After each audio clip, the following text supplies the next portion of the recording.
இங்க 2 ஸ்கூல் பசங்க இந்த பொண்ணோட தலையில கல்ல அடிக்கிறதுக்காக எய்ம் பண்றாங்க.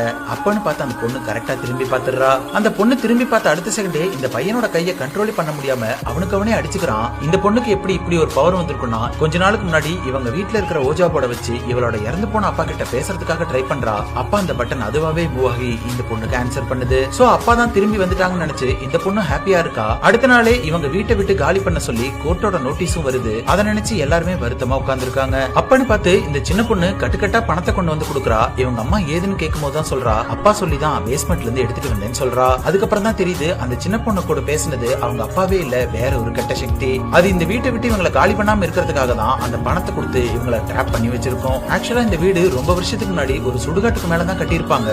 அந்த இடத்துலதான் இந்த பொண்ணு தெரியாம ஓஜா போர்டை யூஸ் பண்ணிருப்பா. இந்த ஓஜா போர்டோட மெயின் ரூல்ஸ்ல ஒண்ணுதான் இந்த போர்டை சுடுகாட்டுல யூஸ் பண்ணவே கூடாது. அப்படி யூஸ் பண்ணதுனாலயே அங்க இருக்கிற எல்லா கெட்ட சக்தியுமே இந்த வீட்டுக்கு வந்துரும்.